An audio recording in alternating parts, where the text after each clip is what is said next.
Vous êtes, mesdames et messieurs, sur NCA, la nouvelle chaîne africaine désormais disponible sur le bouquet Canal Plus Afrique 573 et en France sur Free Canal 426. Et bienvenue dans Frontal, votre rendez-vous qui vous plonge au cœur de l'actualité politique sur le continent. Le 12 avril prochain, le président béninois Patrice Talon cédera le fauteuil présidentiel à son successeur et ce, au terme de 2 mandats consécutifs comme le veut la constitution béninoise. Mais celle-ci vient de connaître une réforme substantielle qui divise pouvoir et opposition au Bénin. Une réforme qui divise non pas parce qu'elle permet un 3e mandat pour le président sortant, mais parce qu'elle induit des aménagements que l'opposition béninoise, du moins une bonne partie de l'opposition béninoise, juge suspects et douteux. Mais de quoi s'agit-il concrètement? Quels sont les grands enjeux de la présidentielle prévue le 12 avril au Bénin? Surtout, quel regard porter sur la gouvernance de l'homme qui s'apprête à boucler 10 ans à la tête du Bénin? 2 Béninois avec moi pour en parler. Blaise Adjanian, vous êtes avocat à la Cour d'appel de Paris, avocat au barreau du Val-de-Marne en France. Vous avez une connaissance assez frappante de l'histoire politique de votre pays, le Bénin. Vous en connaissez des détails que même des historiens ne connaîtraient pas, mais ça, c'est pour la petite parenthèse. Un grand admirateur êtes-vous du président béninois. En effet, vous avez un regard admiratif sur la gouvernance de l'homme qui, selon vous, aura transformé qualitativement le Bénin ces 10 dernières années comme personne ne l'a fait avant lui. Et vous avez un souhait, celui de voir son successeur dès avril prochain s'inscrire dans la même dynamique et continuer d'inscrire le Bénin dans la modernité comme l'a fait le président Patrice Talon. Mais on en parle au cours de cette émission. Merci maître d'avoir accepté notre invitation. Je vous remercie monsieur Tobé de m'avoir invité. Valentin Djanoutin Agassou, un parcours impressionnant. Ancien juge à la Haute Cour de justice du Bénin, ancien garde des Sceaux, ministre de la Justice du Bénin, ancien député à l'Assemblée nationale du Bénin, mais vous avez occupé plusieurs autres fonctions ministérielles avant de vous retrouver aujourd'hui en exil en France. Contrairement à votre compatriote, maître Adjanian, vous êtes un Béninois indigné, un Béninois en colère, un Béninois révolté. Et ce, en raison de ce que fait, selon vous, le président Patrice Talon du Bénin et des Béninois. Quand le président béninois dit engager des réformes pour corriger les errements de ce qu'il appelle le passé honteux du Bénin, vous répondez que c'est plutôt le président du Bénin qui est honteux. Et la dernière réforme constitutionnelle promulguée ce 17 décembre constitue à vos yeux le coup de grâce que l'homme aura porté à la démocratie béninoise. Mais on en parle au cours de cette émission. Merci, monsieur le ministre, d'avoir accepté notre invitation. Merci, monsieur Topouy. C'est tout un plaisir. C'est un plaisir également de retrouver le maître dans ce débat. C'était son dernier discours en tant que président de la République devant la représentation nationale. Nous étions le mardi 23 décembre 2025 et le président béninois Patrice Talon s'est adonné à un exercice intéressant, un exercice questions-réponses où il pose des questions auxquelles il répond lui-même dans son discours. Extrait. Mon souhait ce matin n'est pas de dresser sur les 10 dernières années qui s'achèvent le bilan de notre action commune dans les différents domaines qui conditionnent notre développement économique et notre bien-être. Ce qui importe désormais pour nous, 65 ans après la prise en main de notre propre destin commun, c'est à mon sens la réponse aux questions fondamentales ci-après. Le Bénin a-t-il enfin trouvé la voie pour son développement? A-t-il entamé son progrès de sorte à devenir, lui aussi, un pays développé, susceptible de se passer de l'aide au développement apportée par d'autres et parfois avec mépris?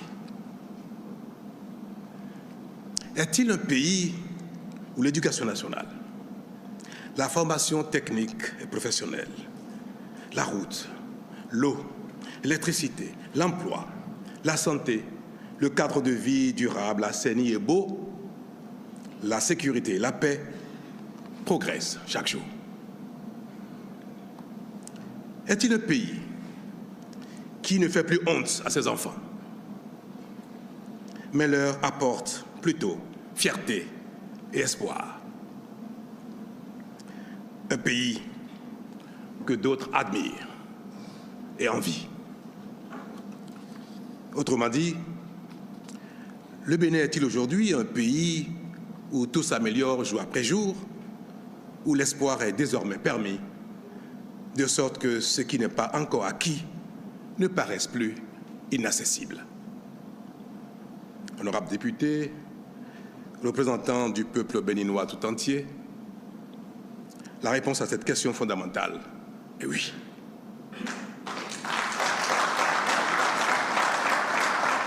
Un pays qui ne fait plus honte à ses enfants, un pays que d'autres admirent et envient.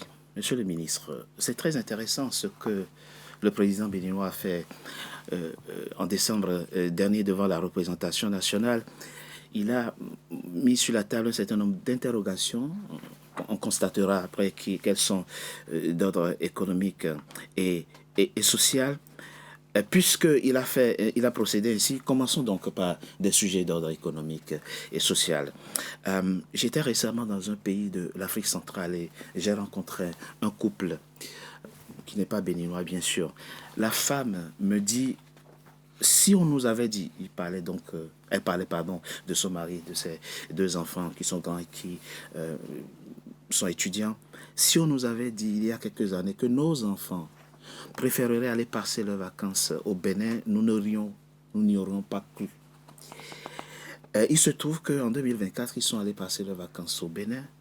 Et curieusement, en 2025, ils nous disent, nous retournons au Bénin, passer nos vacances, alors qu'ils avaient l'habitude d'aller à Abidjan ou à Paris. Et son mari, qui lui s'occupe des problématiques agraires, dit, le Bénin a fait d'énormes progrès ces dernières années. Il a loué d'ailleurs le travail du ministre Gaston Dossoui de l'Agriculture qui a fait un travail remarquable et grâce auquel le Bénin est aujourd'hui le premier pays producteur du coton-grain dans toute la sous-région, loin devant plutôt ses opposants, ses concurrents historiques que sont le Mali et le Burkina Faso. Et l'homme conclut par ce 3e point. Il dit, il y a quelques années, la criminalité gangrénait le Bénin. Elle était même devenue transfrontalière. Mais aujourd'hui, grâce à une politique pénale visiblement efficace, le président béninois a réussi à contenir la cybercriminalité, voire à l'endiguer. Si ce couple était à notre table ici, monsieur le ministre, vous lui répondriez quoi? Merci, monsieur Togui. Ouais, je souriais quand vous parliez. Oui, j'ai vu ça. Voilà. Alors, non, je ne vais pas faire l'affront à notre pays ni à notre président pour dire que rien n'a été fait. Donc, ce n'est pas possible. On va passer 10 ans à ne rien faire. Mais si je prends le cas du couple dont vous avez parlé, oui. Vous pouvez envoyer 100 personnes au Bénin. Ils viendront vous donner des comptes rendus variés. Différents, absolument. Ça dépend de l'endroit où chacun est resté. Le couple dont vous parlez, je ne sais pas où est-ce qu'il est resté. S'il est resté dans l'enclavure de l'aéroport ou des quartiers résidentiels où se trouvent les ministres, il ne dirait pas la même chose s'il allait chez moi à Calabi. Il ne dirait pas la même chose s'il allait à Avotrou.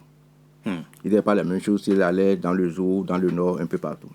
D'accord? Première chose. Il a parlé de criminalité. Est-ce que vous savez que le 7, non pas le 7, pendant qu'on faisait la fête de Vaudou, une dame a été charcutée dans sa voiture brûlée? Est-ce que vous savez que presque tous les jours, les gens se pendent? Ouais, donc c'est trop beau. Quand moi je vois sur les réseaux sociaux, on paye même des gens qui vont à Cotonou. Alors c'est intéressant ce que vous dites. Vous êtes en train d'expliquer que le Bénin, ce n'est pas que Cotonou. C'est pas que Cotonou. Et qu'il ne suffit pas d'embellir Cotonou. D'embellir Cotonou, pour dire que oui, c'est fini. Le Bénin, c'est devenu Paris, c'est devenu Washington. Que Cotonou, c'est Miami, que le Bénin est devenu les États-Unis d'Amérique. Très rapidement, Maître Adjanian, par rapport à ces éléments précis que le président a évoqués, dans son discours, on a remarqué que les interrogations posées par le président béninois sont essentiellement d'ordre économique et social. Je ne voudrais pas faire de la psychanalyse, mais il a peut-être fait exprès.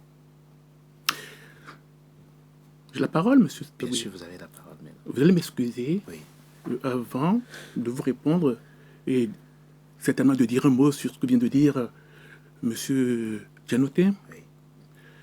De commencer mes propos, cette émission, par avoir une pensée pour les familles éplorées de ce qui s'est passé dans notre pays, le Bénin, le 7 décembre 2025. Vous avez raison de faire ça.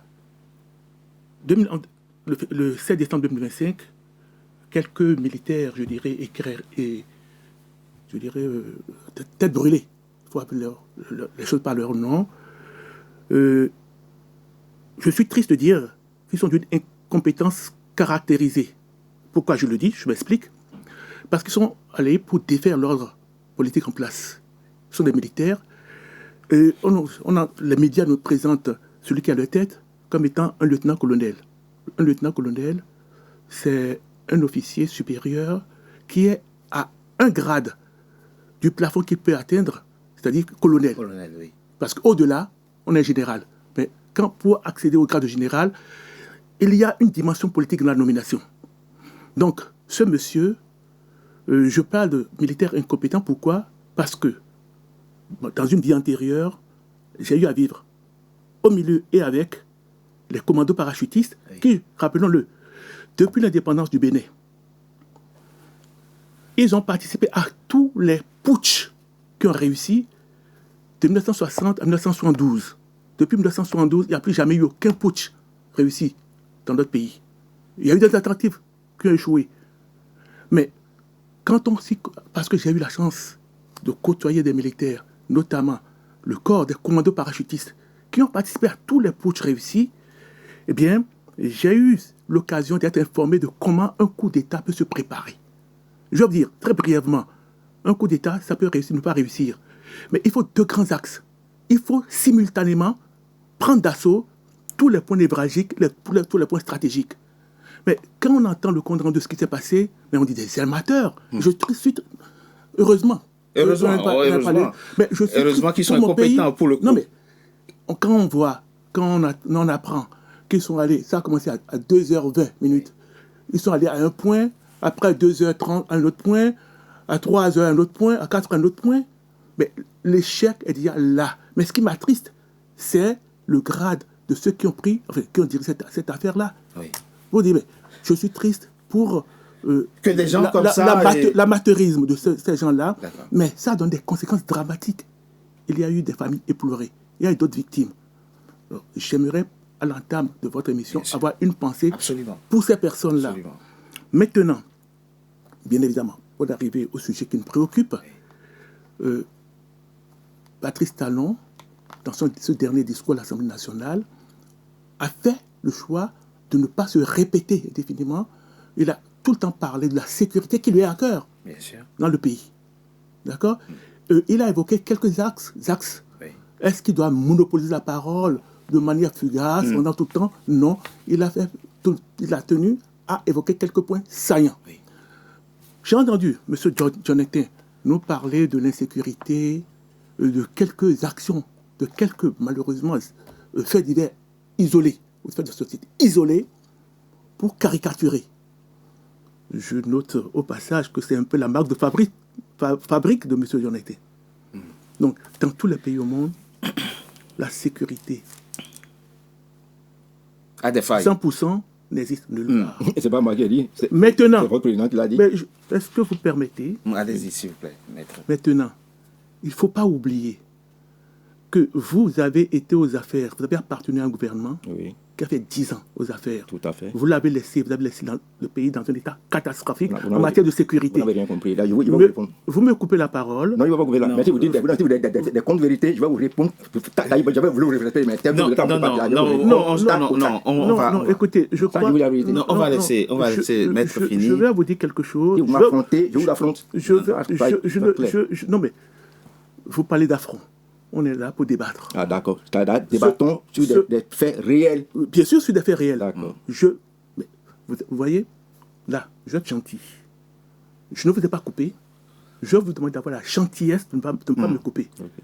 Nous avons ici M. Tobé qui, à la police de débat, il donnera la parole. Il s'est senti un peu oui, bousculé. vous êtes parti là. C'est vrai, mais je ne dis plus rien. Okay, je me tais, plaît, je vous laisse finir. Prenez tout le temps que vous voulez et je prends la parole. Je vous remercie. Pendant 10 ans de gouvernance qui a précédé celui de Patrice Talon, on voyait débarquer à Dantokba des hordes de malfrats. L'insécurité était galopante sur toute l'étendue du territoire national. Prendre un taxi interville à n'importe quel moment de la journée, c'était un grand risque. Les gens se faisaient rôtir. Il y avait des braquages à visage découvert sur toutes les artères du Bénin. Vous l'avez rappelé, monsieur Tobé. Patrice Talon est venu mettre de l'ordre là-dedans. Mais on vient de loin. On vient de très loin. Donc je salue ce qui a été fait là, même si tout n'est pas encore parfait. Voilà. Maintenant, pour en arriver aux aspects économiques et autres, bien évidemment qu'on ne peut pas faire un bilan de 10 ans de gouvernance. 10 ans de gouvernance en 1 heure. Mais il faut faire des choix, faire des tri, et c'est ce qu'il a fait. Si j'ai commencé par les interrogations d'ordre économique, c'est pour qu'on lague certains aspects et qu'on circonscrive notre débat avec un premier constat, Maître Adjalian.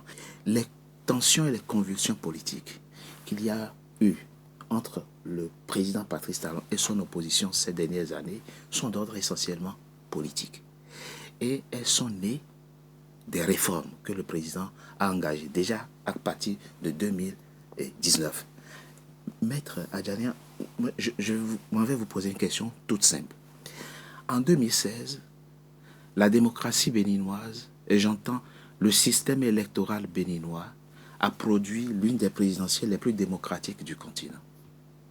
L'une des présidentielles les plus crédibles du continent.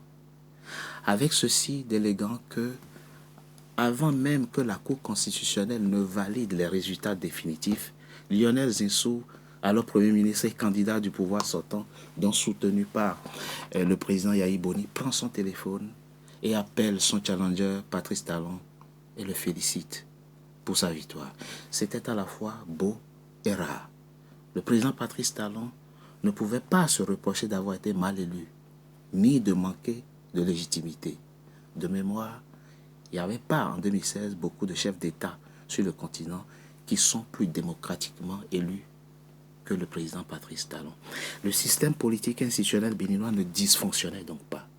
La question, Maître Blaise Adjalian, est pourquoi avoir voulu absolument réformer un système qui ne dysfonctionnait pas? Puisque les tensions et les convulsions politiques qu'il y a eu au Bénin et qui constituent et qui continuent d'exister aujourd'hui viennent de là. Monsieur Tobé, oui, s'il vous plaît. Souvenez-vous que si problème il y a eu, oui, ce n'est pas du fait de la réforme. Ce n'est pas du fait de Patrice Talon. Une loi, c'est quelque chose de vivant. Une constitution, c'est quelque chose de vivant. Monsieur Patrice Talon a été élu dans les dispositions législatives qui existaient. Oui. Sauf que ce n'était pas, je dirais, c'était pas satisfaisant pour personne, pour aucun acteur politique. Je m'explique. Qu'est-ce qui a été réformé?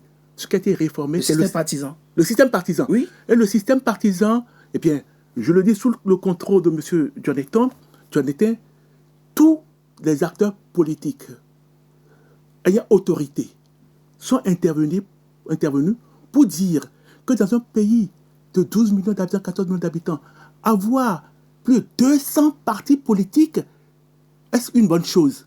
Ça, non. Ce n'est qu'un aspect, ce n'est qu'un petit point mais de la réforme. Mais la nécessité était communément partagée par tous les acteurs politiques de réformer les choses. Ce qu'il y a, c'est que Patrice Talon a été un chef d'État extrêmement courageux, talentueux. Et d'ailleurs, on le voit dès les premières minutes de sa prise de pouvoir. Pourquoi je le dis? Alors, on est né, en tout cas, nous tous ici, je crois, dans un Dahomey devenu Bénin avec 6 départements administratifs. Oui. Il a été devenu dit, 12 ans de temps. Devenu 12 sur le papier. Pendant plusieurs années, pendant plusieurs décennies, personne n'a eu le courage de désigner les chefs-lieux et de nommer des préfets. Dès sa prise de pouvoir, il les a nommés. Premier acte de courage à saluer. Et sur la même lancée, rappelons-le. Il n'y avait pas de préfet au Bénin quand Patrice Talon prenait le pouvoir? Je vous dis, il y en avait 6 pour administrer le 12. Ah oui. Enfin, oui, la réforme territoriale administrative, oui, bien sûr, oui, d'accord. Mais sur le papier, c'était déjà fait. Mais il fallait concrétiser, nommer les chefs-lieux. Ça posait problème. Il y avait un manque de courage politique extraordinaire de ses prédécesseurs. Le jour même où il s'est installé dans le fauteuil, il a réglé ça à l'étonnement et à la satisfaction de la plupart des Béninois. Il a donné le signal et il a continué comme ça jusqu'à l'heure où nous parlons. Notez-le. Donc, il s'est attaqué à ce problème de système partisan. Mais je vais y revenir. Oui, bien sûr, maître. Alors, si vous ne me permettez pas de vous répondre, non, je vous en prie. On va rester Non, mais je vous en prie. Mais je pose le cadre. Oui, bien sûr. D'accord? Mais il faut comprendre le courage du monsieur. Voilà. Et il s'est attaqué au système partisan qu'il a réformé. Tout le monde est d'accord qu'il fallait réformer le système partisan. Tout le monde est d'accord, non, lui, il n'était pas d'accord. Il représente un camp ici qui n'était pas d'accord. Enfin, vous dites tout le monde est d'accord. Tout le monde est d'accord, parce qu'il y a tous les discours, tous les intervenants de pointe de la politique béninoise sont intervenus pour dire qu'il fallait réformer le système partisan. Après, que l'on ne soit pas d'accord sur ce qui a été fait, ça c'est autre chose. D'accord. Mais ne me dites pas que je ne suis pas d'accord. Le principe de réforme était complètement partagé, je vous dis. D'accord. Alors, il y a eu cette réforme. Maintenant, cette réforme a été mise en place. Alors, n'oublions pas que M. Jonathan ne soit pas d'accord, ça ne m'étonne pas. Pourquoi? Parce que qui sont ceux qui ne sont pas d'accord avec ça? Eh bien, c'est le camp de M. Jonathan. Et rappelons-le, c'est bien évidemment le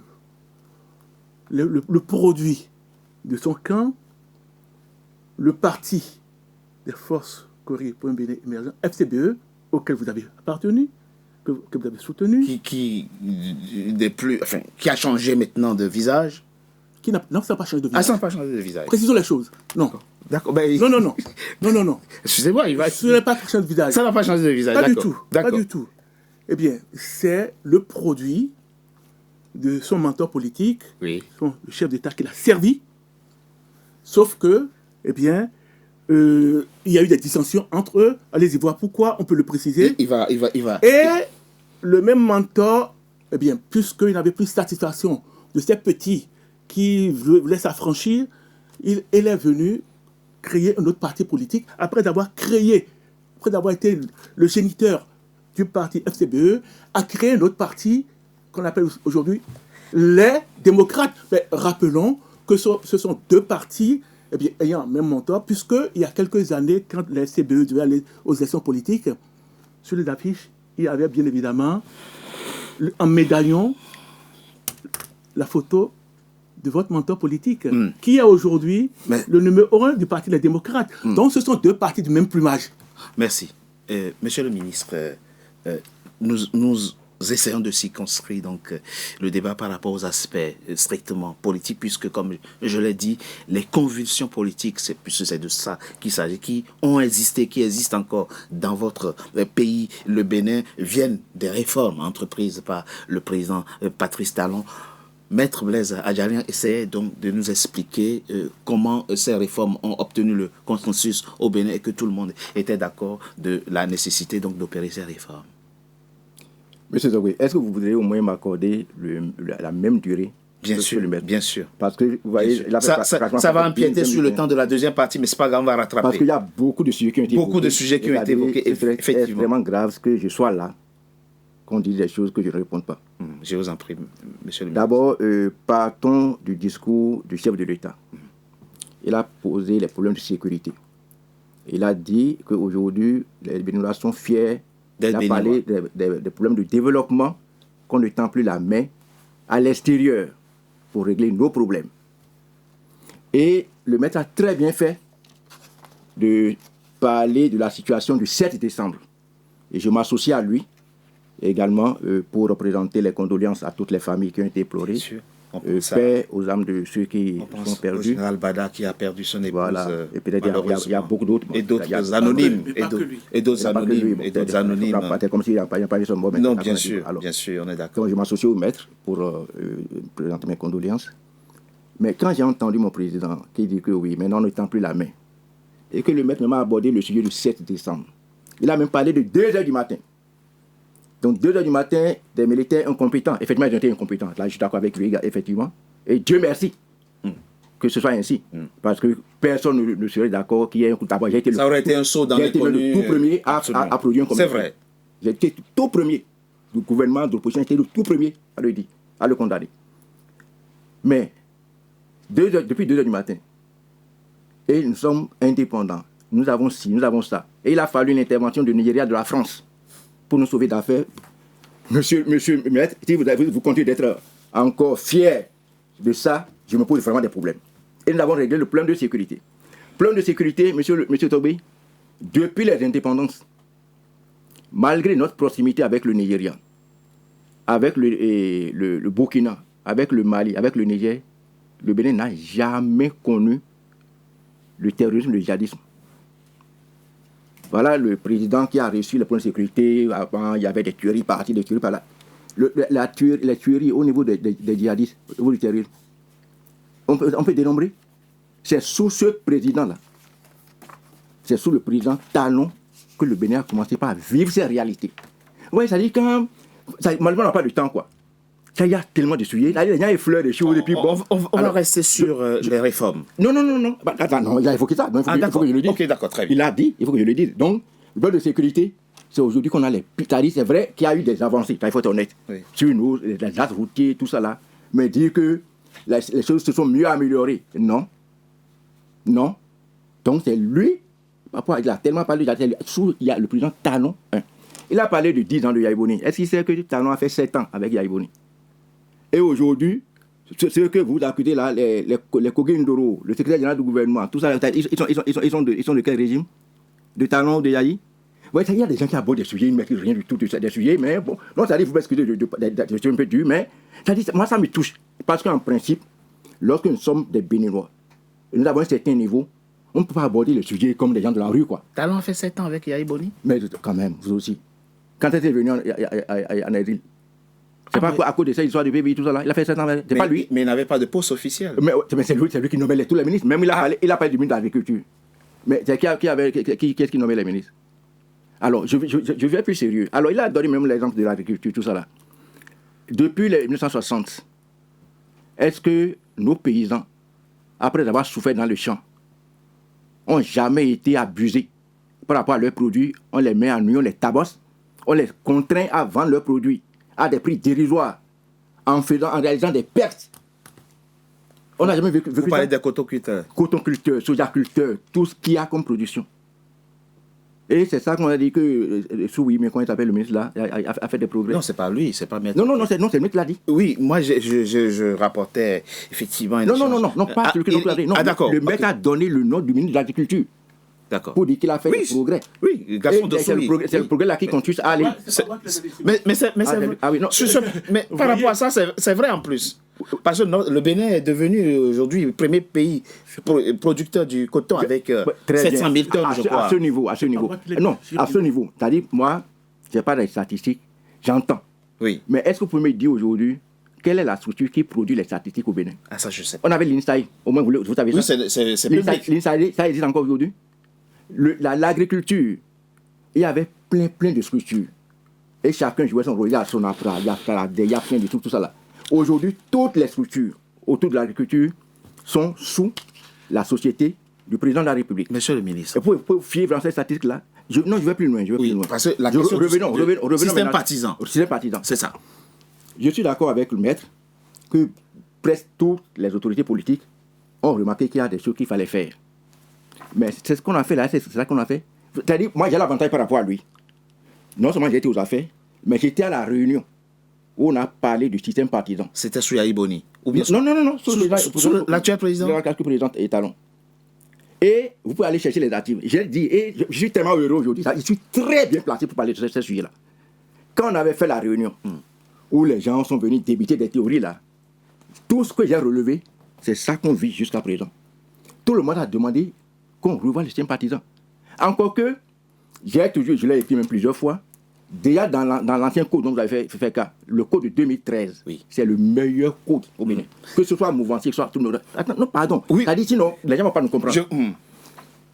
Les réformes, quelles sont les réformes qu'on a faites, et tout le temps, il n'y a que des tueries, on fait des élections. Maître, vous êtes fiers de ça? Que dans votre pays, chaque fois qu'on parle d'élections, il n'y a que des cadavres, il n'y a que des morts. Et que les postes électifs, au lieu d'être des élections, maintenant, c'est des nominations. Donc ce qui s'est passé en 2019, là, c'est une élection, ça? Vous êtes fiers de ça? Je vous répondrai. D'accord. En 2021, où on est allé capturer le professeur Joël Ivor sur un pont, parce qu'on ne veut pas qu'il soit candidat, pour qu'on soit seul. On est allé prendre Ricard Madougou pour aller l'enfermer. Et le président s'est retrouvé seul. Ça, c'est ça la réforme du système partisan. Contre ces personnalités sont retenues des infractions. Quelle infraction? Vous l'avez suivi, Maître Robert Dessous? Oui. Vous avez suivi tous les avocats qui ont passé là. Vous avez des preuves? On a exhibé des preuves. Ah non, moi je dis la justice béninoise a retenu des infractions. A retenu des charges contre eux, d'accord. Mais est-ce que la justice même béninoise a été en capacité d'apporter des preuves de ce dont on accusait les gens? Vous avez écouté les avocats? Il est maître, il est avocat. Non, écoutez, vous voyez, moi contrairement à ce que les gens pensent, je ne suis pas de nature à peindre en noir ce qui n'est pas en noir. Je veux être le plus objectif possible. Et je ne veux pas me laisser induire en erreur parce qu'après tout ce que nous sommes, tout ce que nous faisons, tout ce que nous disons, ça va nous suivre. C'est vrai. Et lorsque moi je vois même des gens qui ont évolué ici, en Europe, soutenir ce qui se passe au Bénin là, à des fois, à un moment donné, je me dis, mais est-ce que notre élite n'a pas un problème? Je propose qu'on marque une coup de pause. On se retrouve dans quelques instants pour la suite de notre émission sur le Bénin. À tout de suite. NCA, désormais sur Free. Après son intégration au bouquet Canal Plus Afrique, Canal 9 et Canal 573, NCA poursuit son développement et vient d'intégrer le célèbre bouquet Free TV, Canal 426. La chaîne panafricaine renforce ainsi son ancrage aussi bien en Afrique que hors d'Afrique. Le développement de NCA, c'est vous, nos téléspectateurs à travers le monde. NCA, la chaîne panafricaine de référence.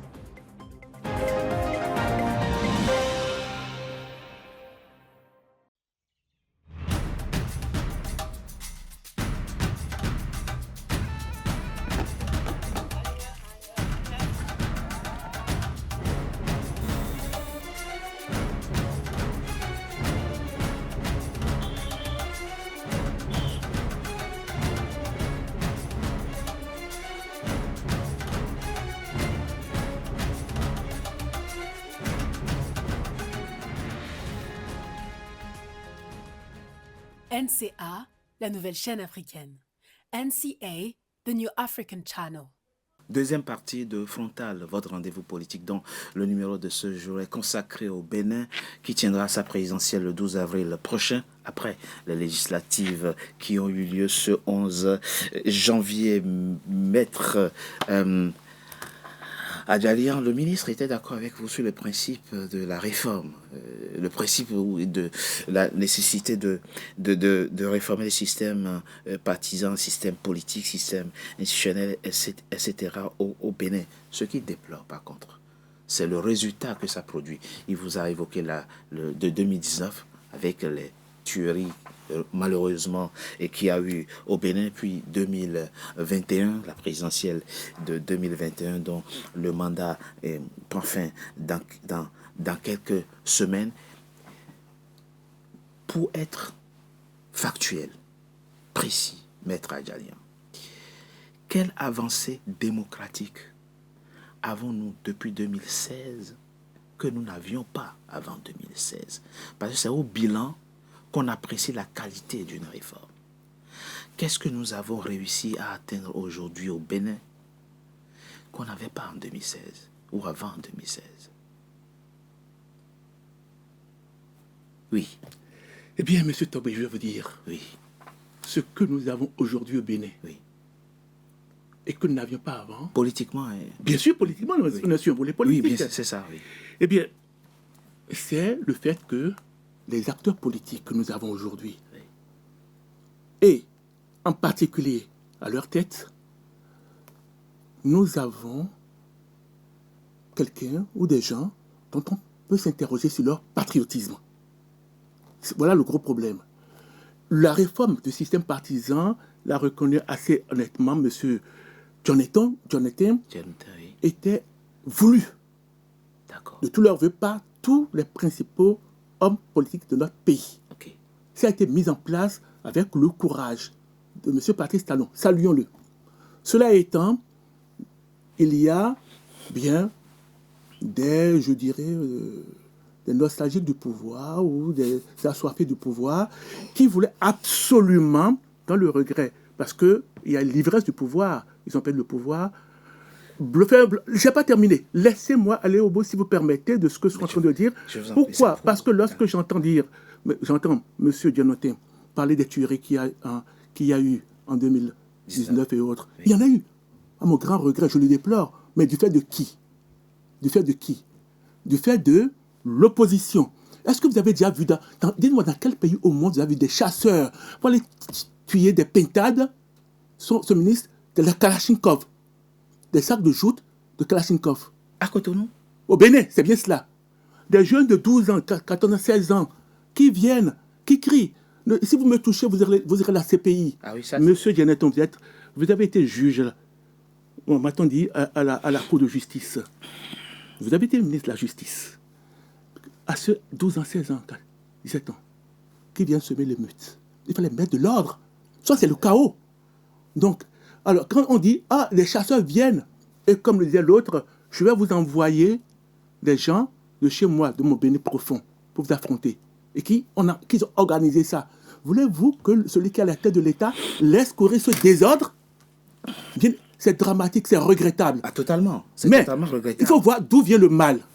Bien évidemment, on sème le chaos pour en tirer un bénéfice politique. Précisons les choses. C'est ça. Alors, vous avez parlé de ministre Dossouri. Mais c'est pas moi qui ai voté le nom en premier. Non, on est d'accord. C'est vous. On a fini. Non, mais Monsieur Jonathan est tellement dans le conflit qu'il me l'a attribué parce qu'il voulait... Qui a évoqué et vous l'avez... Non, je reprécise les choses. Et ce n'est pas parce qu'on a passé du temps à l'extérieur qu'on n'a pas le Bénin accord. J'ai le Bénin accord, c'est pourquoi je suis là. Je peux dire des choses, on peut échanger, mais échangeons et élevons le niveau du débat. Avançons concrètement. Mais bien sûr, mais je suis en train d'avancer. Monsieur, je vais vous dire, la question. vous avez évoqué les anciens qui travaillaient avec M. Patrice Talon. Moi, je vous dis, l'œuvre de M. Patrice Talon, de ce point de vue, je le salue. Parce qu'il s'est mis dans un objectif de travail avec tous les Béninois réunis. Si je m'abuse, je crois que M. Gaston Dossouri a été dans le même gouvernement que vous. C'est vrai. Donc, non. Ah, il n'a pas été ministre sous le président Yahya Boni. Si, mais pas dans le même gouvernement. Ah non, ok, d'accord. En tout cas, il a été... Absolument. Mais il faut mettre à contribution toutes les compétences. Absolument, c'est ce que je dis. Il est compétent, il fait un bon travail. Exactement, il faut le dire. C'est pour ça que je l'évoque. Oui. Et M. Jonathan allait de déplorer le fait que Patrice Talon veuille travailler avec tous les fils du pays, quel que soit. Non, mais il me dit, quand vous ne comprenez pas, c'est ce qu'il a dit. Attendez. Il a parlé de coton-culteur. Non, mais pas que coton-culteur.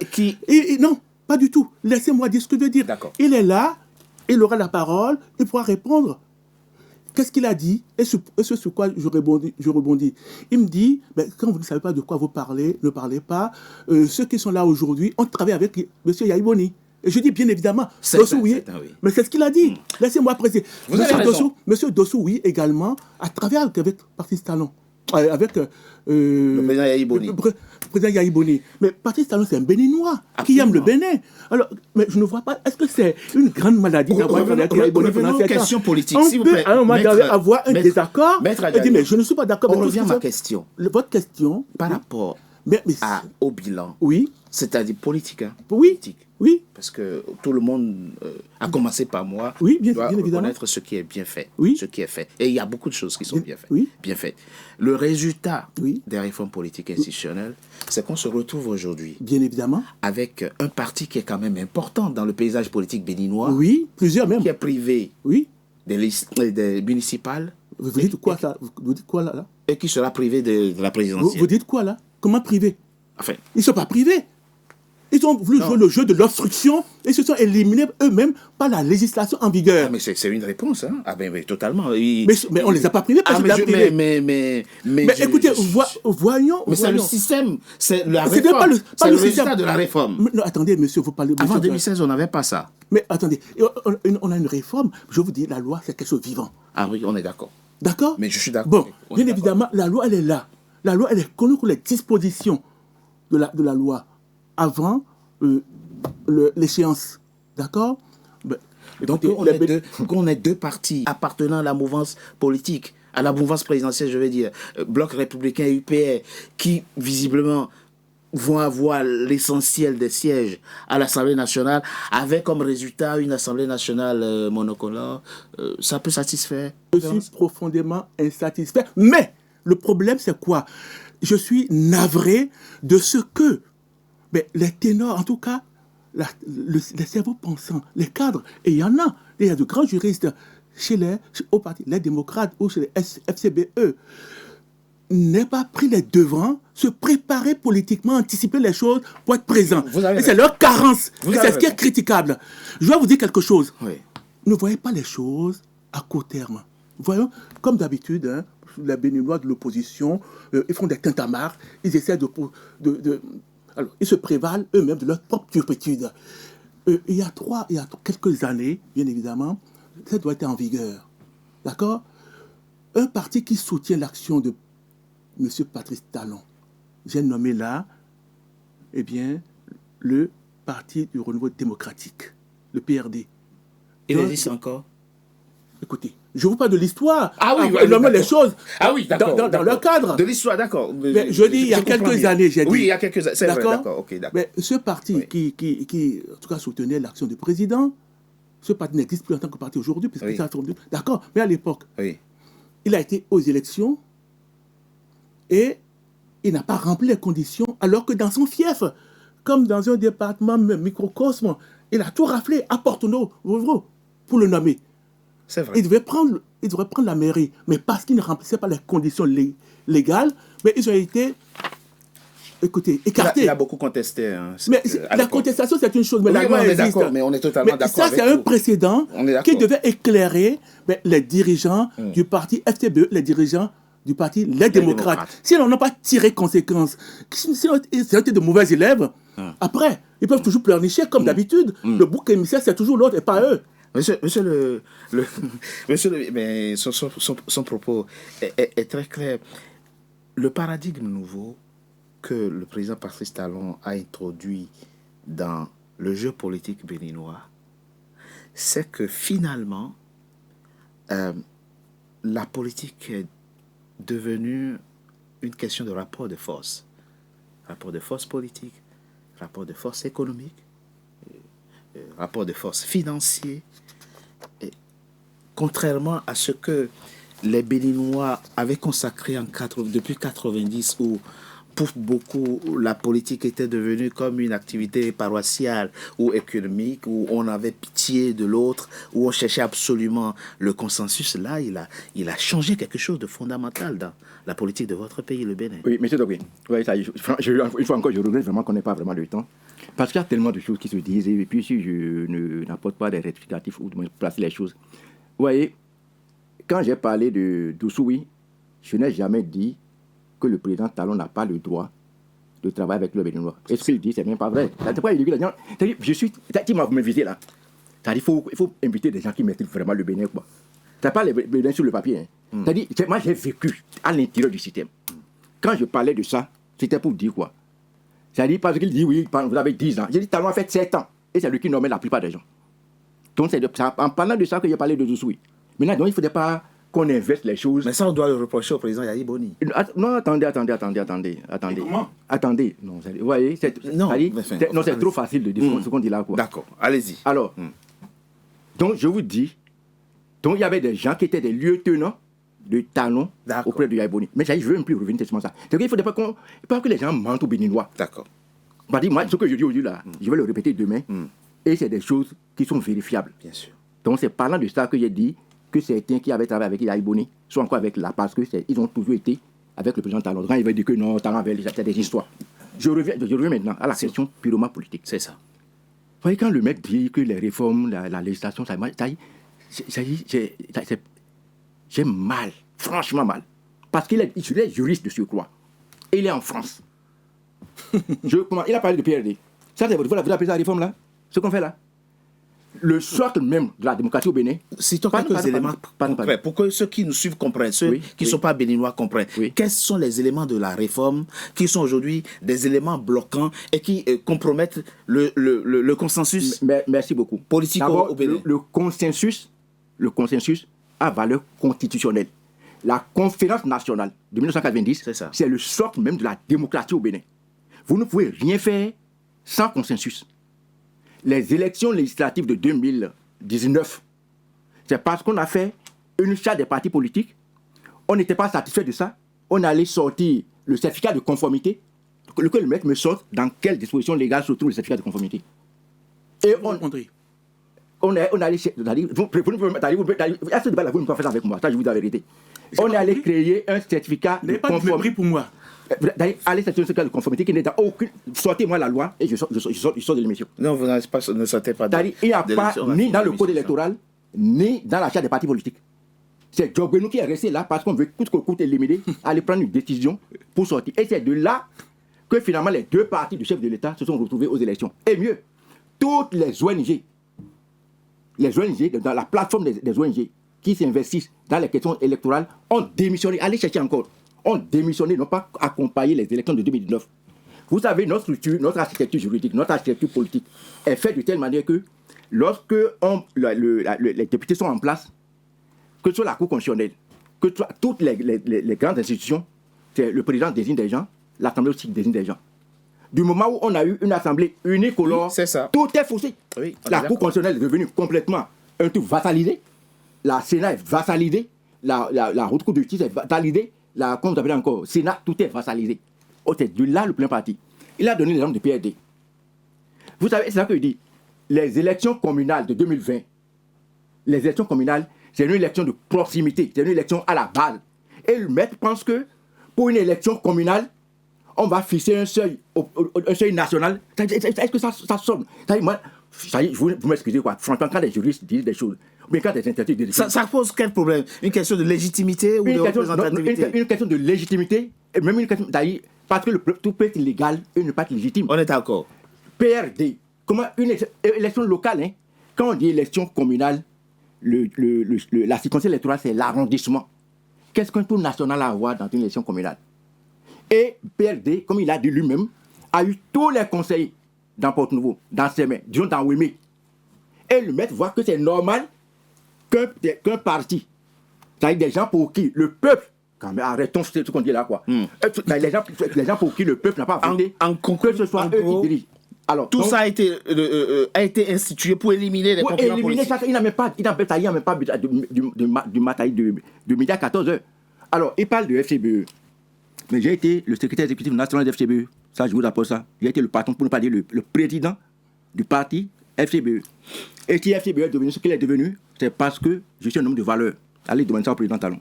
Si j'avais accepté, j'aurais pu vendre FCBE comme on l'a rompé là, pour faire ce qu'on est en train de faire. Monsieur le ministre. Ça dit aujourd'hui, je dis, notre pays est en train de mentir dans une indignité. Ça, c'est ce que je vous dis.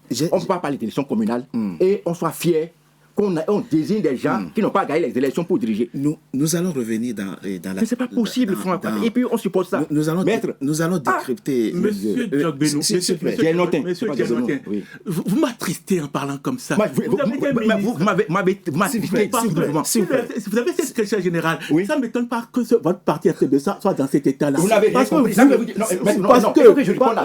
Parce que... Vous n'avez rien compris ce que vous dites. Parce que... Vous ne connaissez même pas la charte. Vous voyez, vous dites que je ne comprends pas.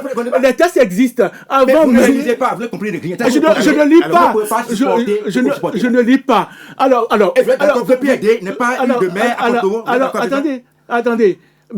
Vous êtes d'accord avec ça? Vous m'attristez. Vous m'attristez 1000 fois. S'il vous plaît. Parce que, un ancien ministre de la justice. Parce que vous ne comprenez pas ce dont vous parlez, justement. Mais vous ne comprenez rien du tout. Moi, je m'intéresse à la chose politique avant vous. Vous ne comprenez rien. Moi, je m'intéresse à cette politique. Je m'intéresse à cette politique. Et moi, j'ai une histoire politique que vous n'avez pas. D'accord? Que vous avez mal assimilé. Mais moi, j'ai une histoire, mais vous ne me connaissez pas. Au moins, je sais ce que vous avez écrit. Je vous dis quelque chose, monsieur. Au début, moi, je croyais que vraiment vous avez été à la hauteur. Mais, vous voyez, je ne suis pas du tout à la hauteur. Mais vous, ancien ministre, vous savez, moi, j'ai le plaisir de venir ici parce que je me suis dit, un ancien garde des Sceaux, un ancien. Mais moi, je suis davantage déçu de vous. Vous dites les choses que les gens peuvent dire dans la rue, quoi. On va faire l'effort. C'est pas grave. S'il vous plaît. D'accord. Quand je venais, je me suis dit, tiens, quelqu'un qui est né dans la cité, la belle cité de Corvée, c'est forcément quelqu'un qui est très bien. Et je suis quelqu'un de très bien. Alors on va avancer. Je vais vous laisser dire des choses qui ne tiennent pas la route. Non, mais j'ouvre des choses. Je suis allé là-bas. J'ai pris le téléphone. Alors, vous vous énervez là. Vous énervez. Vous êtes quelqu'un. Parce que vous dites des choses qui ne tiennent pas la route. Et vous voulez que je me taise. Je vous dis, les tests sont là. Est-ce que les lois existent avant les élections? Un juriste comme quelqu'un qui a été juge à la cour de justice comme vous, qui ignore les lois existantes sur lesquelles on s'est appuyé. Alors, on va c'est avancer. Triste, c'est une grande abyssale. On va avancer. Vous étiez parlement. C'est moi qui vais vous le dire. On va avancer. S'il vous plaît. Mais ça a été voté à votre présence. On avance. Qu'est-ce que vous en avez fait? Qu'est-ce que vous en avez fait? Le Bénin peut plus sortir. On avance. Moi, je suis triste. Je suis triste. Maître Diana, on va avancer. On va avancer. Il faut parler pour plaire, quoi. Mais je vous ai écouté sur beaucoup de choses et je vois que vous travaillez avec l'imagination et vous affirmez des choses. Moi, on veut du concret, du réel. Alors, moi, quand je dis, j'argumente ce que je dis. Non, vous faites des affirmations gratuites. Le sujet passion, des affirmations gratuites. Et c'est ça qui m'attriste. Et je triste. En quoi PRD ne peut pas avoir la mairie de Porto? Dites-le-moi. En quoi, dans une élection communale... Application des tests qui existent. Vous pouvez ne pas être d'accord avec les tests. Alors, on est dans l'interprétation, justement. La loi peut être mauvaise, mais c'est la loi. La loi, c'est la loi. Je vous dis. Et vous, Garde des Sceaux, je vois dans quel état vous avez... Pourquoi le pays a été dans cet état-là sous votre direction? Nous l'avons dit. On avance. Alors, on va parler de la dernière... C'est votre appréciation. Mais c'est normal qu'on ait des points de vue différents. Mais bien évidemment. Comment on peut dire une élection communale? Oui. Et on dit un taux national. Mais c'est ce qu'il y a dans la loi. Mais c'est ce qu'il y a dans la loi. Mais c'est ce qu'il y a dans la loi. Avançons. Mais c'est triste. Quelqu'un qui a été le responsable de nos juridictions qui parle comme ça. Vous rafraîchissez la mémoire. J'ai la mémoire très fraîche. Pendant les élections 2019, on a fait une réunion à la présidence avec le chef de l'État. C'est quand les gens se tiennent au mot, qui dit oui, je serais malheureux que l'opposition ne puisse pas participer, tout ça là. Il a demandé à Maître Mbouedji de diriger l'équipe pour qu'on puisse revoir les choses. Vous savez que cette équipe, Mbouedji n'a même pas encore rendu compte. Quand le président a demandé à son équipe d'aller faire une déclaration à l'Assemblée, et c'est le ministre, comment il s'appelle, Abimbola, qui a dit non, oui, on ne s'est pas entendu. Avec qui vous avez travaillé? Pardon? Avec qui vous avez travaillé? Il n'a pas compris. Vous avez été collègue? Oui, avec qui j'ai travaillé, oui. Aussi bien dans le gouvernement qu'à l'Assemblée nationale? Tout à fait. Bon. Abimbola. D'accord. Le ministre Abimbola, oui. Alors, quelqu'un de très intelligent. Il finit. Maître, il finit. Vous dites que je vous la place. Allez-y. Celui à qui on a donné, celui à qui on a confié la mission, c'est le président Adrien Mbouedji, n'a pas rendu compte au chef de l'État.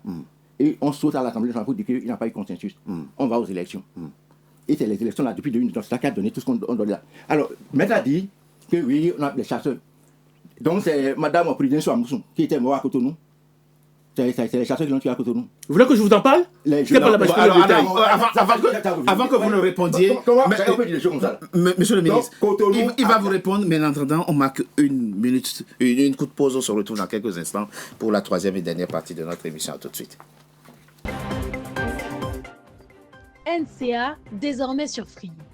Après son intégration au bouquet Canal Plus Afrique, Canal 9 et Canal 573, NCA poursuit son développement et vient d'intégrer le célèbre bouquet Free TV, Canal 426.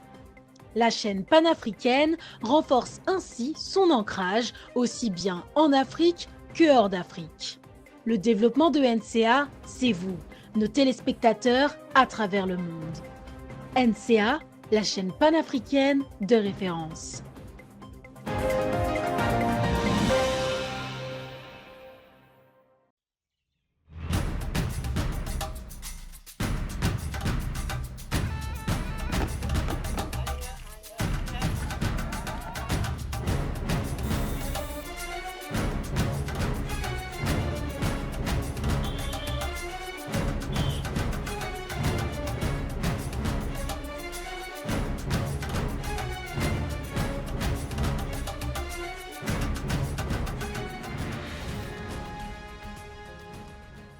NCA, la nouvelle chaîne africaine.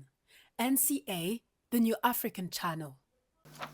Troisième et dernière partie de Frontal, votre rendez-vous politique dont le numéro de ce jour est consacré au Bénin. Nous l'avons dit, le Bénin tiendra sa présidentielle le 12 avril prochain. Le président béninois Patrice Talon cédera donc le fauteuil à son successeur. Et à cette présidentielle sera absent un parti politique auquel appartient le ministre présent ici sur mon plateau, les démocrates, pour ne pas les nommer. Chers invités, parlons de la dernière réforme constitutionnelle qui a été promulguée d'ailleurs le 17 décembre dernier au Bénin. Et à l'issue de cette réforme, il y a beaucoup de changements qui interviennent, notamment la question de la durée du mandat et l'instauration du Sénat. Maître Adjalian, commençons d'abord par la question de la durée du mandat. À quel problème cherche à solutionner le rallongement de la durée du mandat présidentiel? Mais pas seulement, ça vaut pour toutes les élections, législatives et locales. C'est la réponse à quel problème? Si je pose cette question, mais c'est pour comprendre, hein. Nous avons au Bénin, comme dans la plupart des pays africains, une population très jeune. J'ai examiné la pyramide des âges du Bénin avant de venir dans cette émission et j'ai vu que 53,2% des Béninois ont moins de 18 ans. Ce qui mécaniquement signifie que ceux qui, le 12 avril prochain, les Béninois qui auront 17 ans, le 12 avril prochain, et qui n'auront pas la possibilité de voter, donc parce qu'ils ne sont pas électeurs, ils ne sont pas majeurs, devront attendre d'avoir 25 ans, c'est-à-dire 2033, avant de voter à nouveau. Et c'est là où moi je me suis dit, je vais vous poser la question de comprendre comment se fait-il que dans un pays où la frange de la population majoritaire à 18 ans et moins de 18 ans, comment se fait-il qu'on rallonge la durée du mandat à 7 ans? Les Américains, eux, ils ont mis ça à 4 ans parce que, juste précisément, ça règle ces questions-là. Ça répond à quel besoin, Maître Adjalian? La question de la durée du mandat qui est passée à 7 ans. Monsieur Tobé, oui. Resituons les choses, reposons le cadre. Le citoyen, dans la priorité, dans l'ordre prioritaire de ses besoins, oui, ce n'est pas l'expression du suffrage qui est la priorité des priorités. Ce qui est la priorité des priorités, c'est son bien-être. Et le bien-être, eh bien, s'obtient par l'offre politique. Enfin, oui. Vous me coupez la parole. Ah non, excusez-moi, oh là là, excusez-moi. Non, pas l'offre. Oui, d'accord. De la satisfaction de ses besoins vitaux, savoir, il a du travail, il a de quoi se soigner, il a de quoi se déplacer normalement. En tout cas, il faut une stabilité pour lui offrir cela. S'il a le choix, bien, c'est plutôt ça la priorité. 4 ans, vous avez dit, aux États-Unis. C'est le choix des États-Unis. Ah oui, on est d'accord. Mais les États-Unis, c'est un pays, une fédération qui existe depuis plusieurs siècles. Ça, c'est le mandat le plus... D'accord. Vous avez raison. Dans les pays comme les nôtres, oui, où tout est à construire, on a besoin de stabilité dans la gouvernance. pour faire avancer les choses. J'ai un co-invité que j'ai entendu parler donc, de cette durée, bien évidemment, qui a raillé certains pays africains qui ont dit, bon, c'est dommage que j'ai une autorité politique de mon pays qui, sur le plan diplomatique, parce que je pense qu'il a encore vocation à revenir aux affaires, méprise des voisins. 7 ans, je pense que c'est une durée qui correspond bien à ce qu'il nous faut au Bénin. D'accord. Pourquoi? Parce que je vais vous répondre. Vous savez, en face, on parle d'exemples de quelques pays, la Syrie. Enfin, je dis bien, on a raillé. Mais il y a des pays dans lesquels on est passé d'une durée moindre à une durée un peu supérieure. Qui ne sont pas les moindres? J'ai nommé là la Russie. La Russie est passée à 6 ans. D'accord? Récemment. Le Sénégal est passé à 5 ans. Mais quand vous parlez des pays qui existent depuis des siècles, non, on va rester sur les... Non, mais je n'ai pas fini. Ah, d'accord. Je n'ai pas fini. Je n'ai pas fini. Vous savez, Mao Tse-tung, il est arrivé au pouvoir en 1949. C'est vrai. Il a quitté le pouvoir en septembre 1972. Je convoque l'histoire, M. Dianoté. On a vu ce qu'il a fait de son pays. Il faut cette stabilité dans la gouvernance. Nous sommes en France, M. Dianoté. Et en France, le septennat, le mandat de 7 ans, ça a duré 127 ans. Depuis la 3e République française. 127 ans ça a duré. La réforme, pour passer au quinquennat, date de l'an 2020. Pour entrer en application en 2022. Le premier mandat de 5 ans, c'est en 2022. Et je rappelle que déjà, il y a eu des propositions de loi pour revenir aux 7 ans. Rappelons-le. Donc, dans nos pays où on a tout à faire, qu'est-ce qu'il faut privilégier? 5 ans, mais un gouvernement qui s'installe, lorsque, surtout par exemple, là, Patrice Talon en a fait les frais. Les frais de quoi? Mais en arrivant au pouvoir, il avait estimé qu'en 5 ans, il faut faire le travail. Oui, il arrive, qu'est-ce qu'il voit? Un trou abyssal. Il a fallu qu'il remette le pays. C'est un argument. Hein, non, mais il a fallu qu'il remette le pays à flot. Et pour démarrer, il a compris que, franchement, il a collaboré certainement en tant que Béninois à la destinée de son pays. Et quand il y a eu une rupture parce qu'il y a eu une pente vers la dégringolade, il s'en était allé, il est revenu pour remettre le pays d'Afrique. Donc il n'avait pas mesuré l'ampleur des dégâts. Mais écoutez, il est venu, il a remis le pays. Non, mais il a remis le pays à niveau et il a lancé le pays. Et là, alors. Le ministre nous a appris que ça fait des années qu'il est au pouvoir sans être au pouvoir. Donc il connaissait très bien le Bénin. Oui, mais il n'était pas aux manettes. Ah, il n'était pas aux manettes. Mais c'est une bonne réponse. Il n'était pas aux manettes. Entre ce qu'on voit à distance et lorsqu'on arrive aux affaires et qu'on est face à la réalité, le trou abyssal laissé partout. Oui. Vous voulez que je en rappelle quelques-unes? Comment peut-on construire un pays lorsque on est dans un pays, on est à l'ère moderne? Il n'y a pas d'énergie électrique. Écoutez, c'est un secret pour personne qu'il y avait le délestage. Non, mais le délestage. Ah oui, bien sûr. Le délestage. Mais quand vous avez le délestage... C'est fini, il n'y en a plus au Bénin. Non, il n'y en a plus. Attendez, je vais vous expliquer. Tout n'est pas réglé. Le déficit, le trou était à telle enseigne que... Alors aujourd'hui, on a l'offre de l'énergie. Mais ce qui fait problème, c'est le réseau, la conduite. La conduite, parce que... Je prends l'exemple de Cotonou.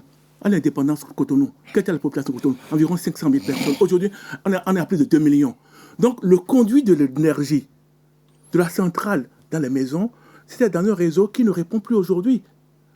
La canalisation, ce qui était prévu pour 500 000, c'est pas possible. Je suis en train de vous répondre. Oui, je suis en train de vous répondre. J'essaie de comprendre aussi votre réponse. Vous voyez ce que je veux dire? Pour régler la question du délestage au Bénin. Et l'offre est là. Ouais. D'accord? Mais maintenant, il n'y a pas que ça. Donc, si ses prédécesseurs, avec cette intelligence de régler le problème et de ne pas être que des jouisseurs de pouvoir, mais des gens qui travaillent. C'est ce qu'ils étaient, selon vous. Bien évidemment. Mais, écoutez, on a vu que le pays était dans un système de dormance totale avant la prise de pouvoir de Patrice Talon. Donc, je vous réponds, 7 ans, je vous dis, me paraît plus appropriée pour que celui qui vient aux affaires, bien évidemment, se mette en place et fasse le travail. Voilà. Donc 7 ans plus, c'est plus approprié que 5 ans. Mais c'est une réponse. c'est Merci. une réponse qui a sa pertinence, bien sûr. Merci beaucoup. Oui, donc, c'est quand le mettent pas là, ça me fait tellement rire. Parce que Vous n'êtes pas pour un mandat de 7 ans. non, pas du tout alors. Pourquoi? Non, voilà, donc je vais expliquer. Parce que le maître justifiait ça par dire que oui, bon, tout est à refaire. Quand le président Talon était venu, c'était au chaos, il y avait des trous partout. Je ne sais pas de quel trou il parle. Quand on partait, quand je prends les fonctionnaires, il n'y a pas d'arriéré. C'est-à-dire qu'il y avait des tonnes d'arriérés quand on venait. Il n'y en a pas. Il n'y a pas de personnel à statut précaire. C'est tout ce qu'on appelait, comment on appelait, vacaté, tout ça, tout était parti. Aujourd'hui, nous avons les aspirants au métier d'enseignant. Il a commencé par parler de la nomination des préfets. Ça, c'est vrai, quand le président Talon a nommé les préfets, je l'avais aussi applaudi. Mais dites-moi, les 12 départements, est-ce qu'on a construit un seul, le siège, c'est-à-dire la préfecture? Sur les 12, là, on a construit combien déjà, maîtres? On dit il y a des trous. Quand on partait, il y a la dette. Attendez, non, ça, franchement, ça, comme ça, les gens, parce que les gens font des acclimations qui ne sont collés à rien du tout. Et c'est là que les gens parlent, tous les gens que les gens répètent. Quand vous avez des expérimentés qui sont là, il faut les laisser parler, franchement. Quand la dette était à 1200 milliards, aujourd'hui on est à 9000 milliards. Ça vous dit quelque chose? 9000 milliards. Et ça, on veut me dire que non, que quand on est venu, il y a des trous, maintenant on a fait ceci. Alors, on a construit près de 7 universités. On a créé des résidences universitaires. Aujourd'hui, on n'a pas construit c'est-à-dire, on n'a pas construit un seul amphithéâtre. Ça vous dit quelque chose? Les dialysés qui étaient pris en charge, aujourd'hui, on ne peut pas. Et c'est à la télévision qu'un président a dit, un enfant qui souffrait du cancer, que non, même qu'on le soigne ou pas, qu'il va mourir. Donc, ce n'est pas un problème. À la télé, hein, c'est pas moi qui raconte ça. Convertons. Il y a tellement de choses. Alors, donc, quand on me dit, oui, il y a des trous, qui nous donne l'exemple, les trous qu'il avait là. Et avec tout ce qu'on voulait. Et pas d'énergie. Énergie. Mais maintenant, oubliez que le MCA qu'on est en train d'utiliser là pour faire les déclarations, c'est nous qui avons initié, c'est nous qui avons fait le financement et que le président dont il parle là a même recruté des sénateurs américains pour combattre le MCA là qui donne l'énergie aujourd'hui. C'est pas je dis moi, c'est-à-dire c'est sans fausse modestie quoi. Quand je suis dans des débats là, il y a des sujets qu'il ne faut pas aborder. Donc l'électricité dont il parle, le MCA qui est aujourd'hui là, c'est-à-dire parce qu'on a consacré l'entièreté à l'électrification. Donc c'est un diagnostic qu'on a posé, on a cherché les solutions. Le Millennium Challenge account, hein? Alors, donc c'est pourquoi je dis c'est trop facile. Même l'histoire d'eau dont on parle, dans les collines, c'est un don japonais. On a tout fait à Taïwan. Donc, bref, même le ministre, comment il s'appelle, le ministre Koupaki, prenez le lancement du PAG1. Prenez la vidéo. Même le ministre Koupaki a reconnu que les 3/4 du PAG, que ce sont les projets hérités. Bref, donc, c'est pas, il faut pas faire des affirmations pour dire. C'est les trucs qu'on dit, bon, je peux encenser l'opinion internationale pour rien que comprendre rien. Essayons de comprendre quelque chose. Oui. Qu'est-ce qui s'est passé au Bénin après 2016? Quel est véritablement le problème? Avant de venir dans cette émission, j'ai visionné une vidéo de Amou Soubrino, respectable homme politique béninois, qui peut dire le contraire. Et il disait, nous étions je crois en 2009 ou 2020, il dit, le problème au Bénin, c'est qu'on a 2 anciens présidents qui ont des contentieux personnels à régler avec le président de la République. Et ça rejaillit sur la vie politique nationale, sur l'atmosphère politique nationale. C'est comme ça que lui expliquait, hein, et les tensions et les convulsions dont nous parlons. J'en sais rien, je ne vis pas au Bénin, donc je ne le sais pas. Mais vous, votre regard sur les causes réelles de ces convulsions, ça vient d'où? Je vous réponds. Ouais, par exemple, tout à l'heure, le maître disait que oui, qu'on a des partis qui sont incapables de répondre aux exigences. Je vais pas, de la loi. Je ne vais pas revenir encore sur l'histoire de 2019, oui. Parce que je vous ai dit, j'ai même écrit, j'ai même sorti bientôt un livre. J'ai écrit tout le processus, comment on a tout fait pour empêcher les gens. Ça dit, c'est pas. Et même les lois sont votées, quand les lois étaient votées, j'accepte même parce que les gens ont accepté même se plier à la loi. La loi même dit, les gens ont tel délai pour se mettre à jour. Le président de la Sénat a écourté de près de 3 semaines. Et les délais légaux. Le délai légaux. Pourtant, c'est le mec qui veut qu'on reste accolé aux têtes là. Le président de la Sénat a réduit de 3 semaines les délais légaux. Pourquoi il a fait ça selon vous? Mais c'est pour exclure, c'est ça que je vous dis. D'abord, comment le Sénat, mais tel que nous avons conçu notre Sénat là. Pardon, la Sénat, c'est pas la parole de C. La Sénat, c'est un truc autonome. D'abord, ça transparaît même dans la définition. Mais le monsieur, il est le président, il est dans la direction du parti UP. Le président de la Sénat. Qu'est-ce que vous attendez de ça? Alors, maintenant, attendez. Il y a des choses qu'il faut dire. Donc, quand il dit que oui, c'est parce qu'on n'a pas été capable de tout ça là. Vous voyez, les communales là, on a éliminé l'opposition. La présidentielle. Je vais répondre. Oui. Ouais, c'est ça que je dis. Donc, c'est pourquoi je dis, si vous ne me laissez pas le temps, les gens vont pas comprendre parce que c'est ça qu'on dit. Oui. J'ai vu tout à l'heure son image là. Et Blibou là. C'est le député là. Oui. D'abord, vous savez, malheureusement, si vous vous souvenez, ça il y a 2 ans, sur votre chaîne, peut-être pas été, vous êtes dans l'autre, quand j'ai dit en 2026 que c'est le président Talon qui va nommer conseiller, maire, député, tout ça. C'est vrai, vous avez dit ça, vous avez prédit ça. Les élections là, présidentielles, d'abord quand on a fait le code électoral, vous savez que le taux avant c'était 10%. Oui. Parce qu'on ne voulait pas de l'opposition. En 2019, on avait eu seulement une assemblée monocolore. En 2023, quand il y a l'opposition, on a augmenté le taux. Mais en voulant augmenter le taux, on a mettre la loi des choses pour l'avenir. Ça, c'est le béaba du droit, ça. On a fait en sorte que le nom soit exactement le nombre de députés que détenaient les LD. Dans le nombre de circonscriptions qu'il faut. Quelle est cette magie? Quelle est cette loi-là? Tu as une camisole. Et je l'avais dénoncé dès le début. Donc, on a cousu. Et comme c'est que les gens tenaient, on est allé maintenant acheter, prendre un député dedans. Et c'est lui-même le député qui l'a dit. Hein. C'est le député, maître, c'est le député même qui l'a dit. C'est le député même qui l'a dit. Il dit, le Blibou là, lui-même l'a dit. Je vais vous envoyer la vidéo. C'est lui-même qui a dit. Qu'est-ce qu'il a fait? Maintenant, quand vous allez vous comporter comme ça, s'il avait la paix au Bénin, c'est parce qu'aucun président ne s'est jamais comporté comme ça. Comment un député, vous savez que vous avez tout fait pour tailler un code électoral à la camisole des gens, à la tenue des gens. Et vous allez maintenant leur... Mais laissez-moi finir quand même. Non. Je ne suis pas intervenu. Vous allez... Moi, attends, je respecte des règles, moi. Je n'ai pas parlé. Non, s'il vous plaît. Maintenant, écoutez, là, c'est mon corps qui parle. C'est mon corps aussi de parler. Allez-y. Alors, donc... J'ai vu vos yeux parler, votre corps parler, vous-même parler. Allez-y.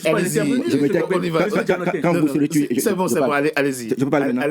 Allez-y. Alors, vous êtes allé arracher le seul député que vous allez cacher. Après, vous le ramenez. Pour les... Mais t'as dit ce que je dis là? C'est des trucs, il y a des vidéos, le président m'a parlé. Le président fait interview. À quelques jours, les députés LD ont démissionné. Ce n'est pas des choses que j'invente. Ont démissionné. Le président fait une émission.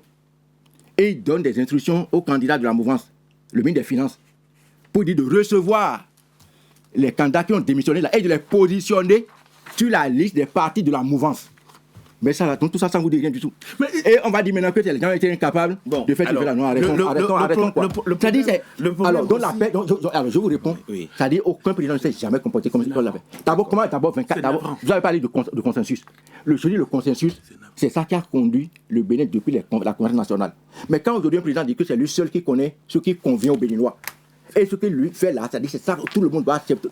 Ça ne peut pas marcher. Monsieur le ministre, très rapidement, avant que je ne passe... Ça ne peut pas marcher comme ça. Très rapidement, monsieur le ministre. Oui. Je l'ai dit, votre parti sera... Donc le président n'a pas de décision pour mettre les députés. S'il vous plaît.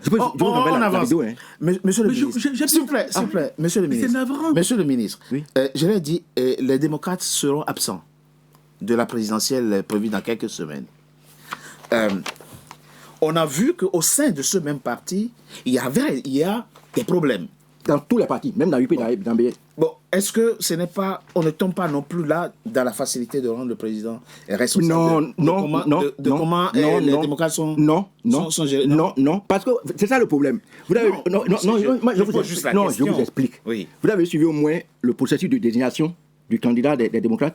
Oui. Même de l'homme, vous avez suivi ça? Oui, avec les situations extrêmement conflictuelles qu'il y a eu avec entre les Roundétés et il y a eu quand même, ça a dit, le congrès qui est tenu, les gens ont désigné tout ça. Vous avez vu ça au niveau de la mouvance? C'est ça que je vous dis. C'est-à-dire, le président parle, point barre. Vous pensez que... C'est dommage, quoi. Donc, vous êtes fier de la manière non, dont... moi je pose dans le... la question. Ah, d'accord. Donc, vous êtes en train de nous expliquer que il n'y a pas de démocratie, la tout vie est est plus imposé. démocratique Et quand au sein des démocrates. Au sein des démocrates. Quand je réagis, mais on a le droit de penser c'est quand même triste, quoi. C'est une tristesse absolue. Penser différemment. Et c'est navrant. Absolument. Un truc connu de tout le monde. On a le droit de passer. Ah non, moi j'aime bien respecter les gens, quand les gens sont plus âgés. Mais si vous me manquez de respect, je vous dis franchement, moi je ne supporte pas ça. Non, on est d'accord. C'est quoi ça? On est totalement. Les gens qui sont partis comme ça, ils disent c'est navrant. Qu'est-ce que c'est navrant? Le président n'a pas débauché les députés, il-même n'a pas dit. La désignation du candidat de la présidentielle à la mouvance. Il y a eu quel congrès? Maître Adjalian. Oui. Mais c'est quoi ça? On dit la vérité. Et il dit que c'est navrant. Le président lui-même qui a dit que pour maintenir le pouvoir, il faut savoir tenir les grands électeurs. Mais c'est pas lui qui. C'est pas maître. Monsieur. Moi qui le dis. Mais là, je dis que j'ai dit c'est navrant. Alors, c'est du vécu. Vous avez la parole. Vous me permettez de parler? Oui, s'il vous plaît. Mais écoutez, on est sur le terrain politique, c'est une bonne guerre. Non, il n'y a aucune bonne guerre. Je l'ai dit, c'est un rapport de aucune guerre. Un peu de discipline. S'il vous plaît, à la discipline, vous le demandez. Vous m'imposez la discipline et vous voulez pas l'obtenir. Non, j'ai pas fait de frappe. Vous mettez aux affaires, vous mettez dans ces détails, dans un débat aussi. Non, vous exagérez. Il faut que je vous le dise. Vous sortez de votre Vous exagérez. Il faut que je vous le dise. Arrêtez ça. Arrêtez-moi ça. Franchement. Bon, allez-y. Ce qui est navrant, c'est de dire j'ai un parti politique, j'ai des élus, j'ai des responsables de mon parti, mais on peut facilement les acheter. Mais comment vous faites votre casting pour nous avoir des gens? C'est une question. On avance. Dernier point. Dernier point. On va finir cette émission. On est à la fin. De quelqu'un qui a été à la télé. Mais qui le dit ça? Qui le dit? Mais ça voudra dire tout simplement dans la Constitution de vos cadres politiques, les gens que vous... Ils choisissent pas les bons, c'est ça vous voulez? Mais ils sont... C'est la médiocrité. Donc, dernier point de la réforme. Oui, dernier point. Chaque parti, vous l'avez dit, a ses problèmes. Et ils ont l'intelligence de régler... C'est pas une intelligence. Ah, c'est pas une intelligence. Dernier point, c'est le Sénat. Qu'est-ce que vous appelez dictature? Mais vous savez la notion de dictature politique? S'il vous plaît. Il y a même la dictature du prolétariat. C'est des notions bien précises. Non, mais c'est des notions bien précises. Pourquoi Olivier? Vous êtes plus proche de talent que pourquoi Olivier? Pourquoi Olivier aujourd'hui pas parce qu'il a eu des ambitions politiques? Mais monsieur... Il y a des choses de la terre et puis vous voulez contourner. Moi je ne contourne pas. Non mais attendez. Je ne contourne pas. Vous dites tellement d'ineptie que je ne sais même pas par quel bout prendre. Vous êtes tellement de bêtises. Oui, non mais parce que vous avez commencé par m'attaquer. Vous avez été le premier. À qui vous avez? Voilà, c'est ça. Ça, c'est du béninois. Vous savez qui je suis, voilà, assis. Non, ça, c'est un peu ça. Alors, non, mais donc, je suis tout à fait. Quand répondre, il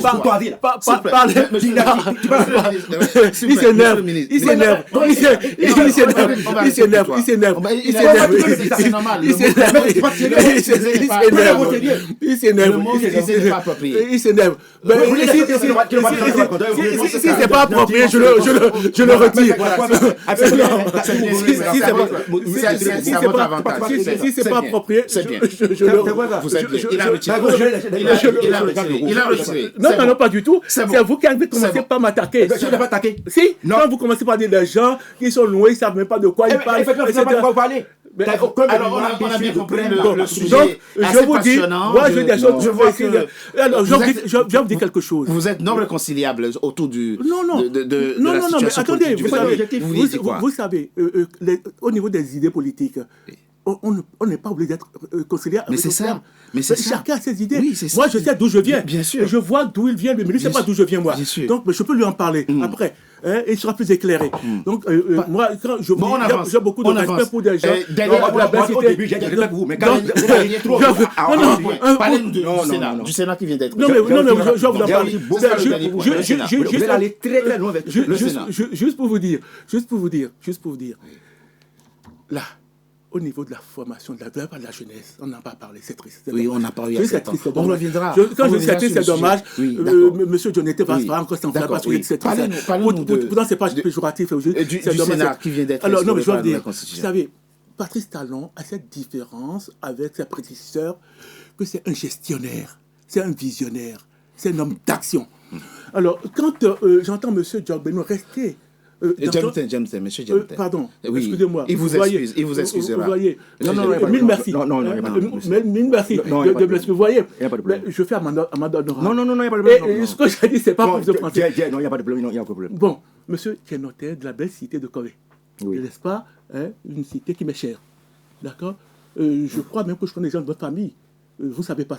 Bon, c'est pas grave. Après. Oui. Ah ben vous voyez, on finit toujours. Oui. Pas sur on n'est pas des ennemis. Pas sur le tour, on n'est pas. C'est ça, on finit toujours. On n'est pas sur le tour. À votre réflexion, prenez cet infirmier, un ancien, qui approche de vous, on en parlera après. Donc, je vous parle bien de Firmin, un ancien, et peut-être il n'est plus de ce monde. Maintenant, je vous dis, Monsieur Talon, un grand visionnaire, quelqu'un d'un grand pragmatisme. Quand j'entends monsieur Djemten dire, on n'a pas construit un seul avion. Non. Ce schéma classique qui nous conduit dans le décor, où on construit des universités et autres, ce n'est pas ce qu'il faut pour notre... Nous voulons des gens de la formation. Merci. D'accord. Dernier point. Et là, lui, il veut des ingénieurs. Il veut des ingénieurs. C'est ce qu'il met en place. Oublions les amphis. Alors, vous me parlez de... Le Sénat, c'est le dernier point qui nous reste. Le Sénat. C'est l'un des points centraux. Oui, parce que le Bénin devient maintenant un parlement bicaméral. Ça répond à quel besoin? Ça répondait à quel besoin? Alors, c'est une question que moi je vous pose. Je vais vous dire quelque chose. Et peut-être que M. Dionyssi sera d'accord avec moi, peut-être qu'il ne sera pas d'accord avec moi. Mais c'est pas grave s'il n'est pas d'accord. Alors, il faut, parce que non, mais je l'ai entendu se prononcer sur le Sénat. D'accord, deuxième chambre. Oui, non, c'était la Sénat. Non, il parlait à ce moment-là de la Sénat. Il vient de la... Il a parlé de la Sénat, la commission électorale. Mais je parle du Parlement. Le Parlement. Oui, le Sénat, oui. C'est le Sénat. Oui, c'est ça. Oui.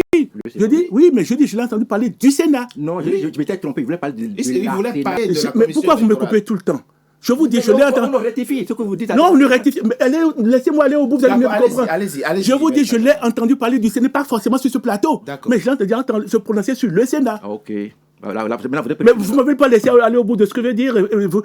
Vous travaillez avec l'imagination comme toujours, c'est ce que je dis. Allez-y. Donc, vous imaginez à la place ce que j'allais dire. Bon, il n'y a pas de Sénat, c'est la chaîne. Non, mais je vous dis, mais si vous pouvez avoir la courtoisie de me laisser aller au bout de mes idées, ce sera plus à proposer. Bon. Allez-y maintenant. On avance ou on n'avance pas. On peut avancer. Bon, maintenant, je vous dis ceci, tout simplement que une chambre de sages pour accompagner le pays, c'est quelque chose qui a toujours été évoqué, même au moment de la conférence nationale, que tout le monde évoque, même si les gens connaissent très peu le compte. Alors, les résultats sont là. Maintenant, le Sénat, une institution où on demande la contribution des sachants, des gens qui ont été aux affaires pour accompagner le pays. Ce n'est que bénéfice. D'accord. Mais moi, je l'approuve. Maintenant, mais quand j'ai entendu M. Djemten parler de ça, ben, il a omis de penser à ce qu'il peut être une loi organique qui peut préciser les choses. Dans ce qu'il disait, ben, il a même imaginé que le président Talon allait en être le président. Mais on n'en sait rien. Mais c'est bien pour ça que j'ai convoqué ce qu'il a dit sur ce point-là. Pour dire, c'est possible. Mais on n'en est pas encore là. Mais quand affirmer comme il a fait, parce que c'est bien ce que je suis en train de dire. Maintenant, je trouve que c'est une très bonne chose qu'on mette à contribution ceux qui étaient aux affaires. Et comme les anciens présidents. Mais vous savez, dans les lois de finances, dans les trésors publics, on ne peut pas payer deux fois les mêmes personnes. Non. Donc, les anciens présidents qui ont déjà des avantages financiers, ils viendront accompagner le pays dans leur connaissance. Il y a des avantages liés au... Non, mais écoutez, ils viennent faire... Pardon, ils viennent c'est du bénévolat politique qu'ils vont faire. Ah ben, écoutez, vous voulez qu'ils soient payés alors qu'ils ont des avantages liés à leur ancienne fonction qui est là. Être sénateur, c'est une activité. Mais en ce moment-là, on leur coupe les avantages. Moi, je ne sais pas. Mais le seul ne peut pas les payer. Est-ce que c'est ça qui vous dit? Non, mais vous me demandez mon sentiment là-dessus. C'est ça. Je donne mon sentiment à moi. D'accord. J'ai informé que ce sera du bénévolat. Non, mais je ne vous informe de rien. Je vous dis tout simplement, c'est la loi qui veut ça. Donc, ça, c'est comme ça. D'accord. D'accord. Très bien. Mais maintenant, j'ai convoqué les déclarations de mon co-invité, donc, que j'ai écouté, puisqu'il parle beaucoup de vidéos qui circulent. Ça circule aussi comme... Et j'ai le temps de l'écouter avant de venir. Et c'est une très bonne chose, puisque c'est des gens qui vont corriger les insuffisances de la gouvernance que notre pays a conduit. Et ça, c'est une bonne... Oui, tout. Corriger quoi? Corriger ce que M. Patrice Talon a donné des exemples très précis de ce que va être, entre autres, l'attribution, par exemple, du Sénat. Maître, non. Maître. Les gens, il a parlé des défilés. Comment moi j'explique? Des défilés qui ramènent les fauteuils et des comportements déviants de certains politiques, de certains politiques, et qu'on ne peut pas réguler, recadrer. On peut envoyer aujourd'hui une loi adoptée par l'Assemblée nationale au Sénat pour relecture.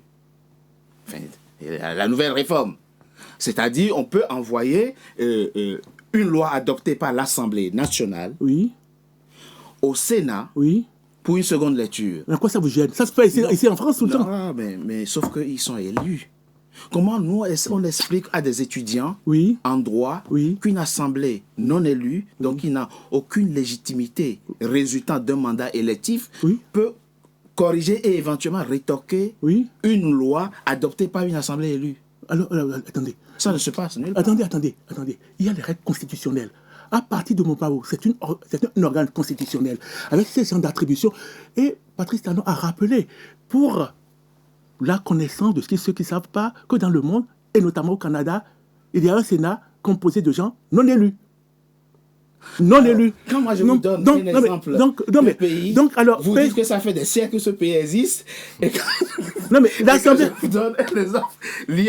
Vous parlez de quel pays que ça existe? Mais j'ai parlé des États-Unis. C'est moi qui ai dit que les États-Unis... Par rapport à la durée du mandat. Oui, mais donc ils ont eu le temps de se constituer, de travailler dans leur gouvernance et d'arriver à un niveau de développement qui n'est pas le nôtre. La Chine existe depuis... Le Canada aussi. Non, mais je vous dis tout ça, mais chaque pays adopte ses lois. Et c'est pour ça que j'ai convoqué la Chine, où j'ai dit que Mao a été au pouvoir de 1949 à 1967 pour stabiliser les choses avant de s'en aller. Et je vous dis que la France a adopté le septennat sur 127 ans. Vous avez raison. Pour la stabilité des institutions, pour le développement de notre pays. Donc, chez nous, nous avons besoin de stabilité politique, d'un gouvernement qui a le temps de s'installer, de mettre en pratique sa politique.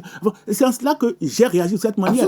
Maintenant, vous parlez d'un organe constitutionnel. Et je vous dis que le Bénin, un pays souverain, a le droit de se faire ses lois, ses organes qui fonctionnent. Mais en quoi apparemment, la Constitution le prévoit, et que une loi organique prévoit cette disposition-là, et que c'est tel quel. En quoi l'application poserait problème? Ah non, pas du tout. Mais dites-moi alors ce qui vous gêne là-dedans. Ah non, mais... Monsieur Tobé. Non, la question de la légitimité vient de l'élection.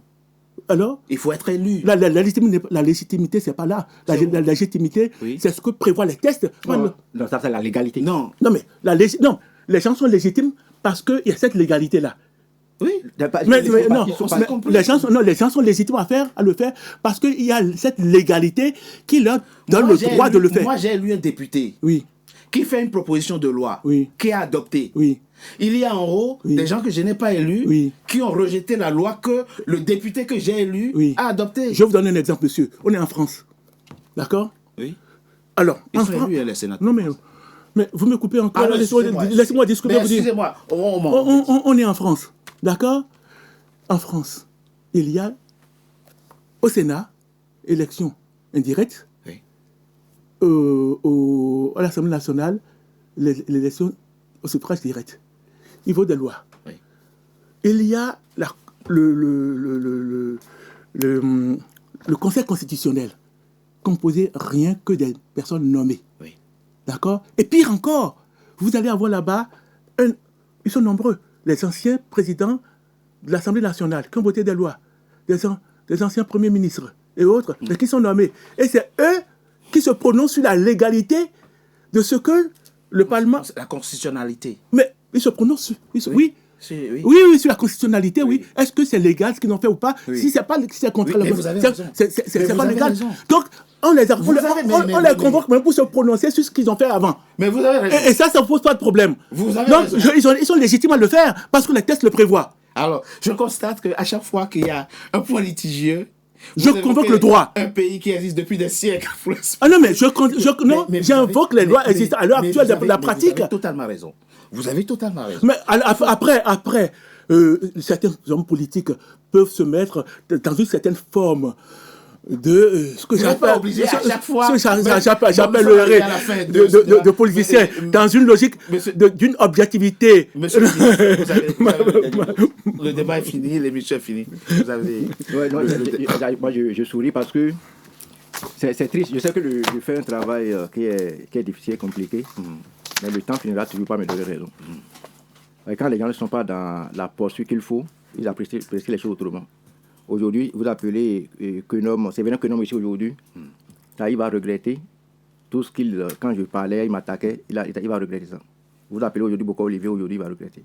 Le maître, tout à l'heure, disait, je vais répéter un point, sûr que c'est vraiment ce qu'il a dit. Quand on a évoqué le problème de l'université, il dit non, bon, on va faire une autre option, qu'on n'a pas besoin d'université. J'ai pas dit ça. Non, s'il vous plaît. Non, c'est vrai, je vais être sûr.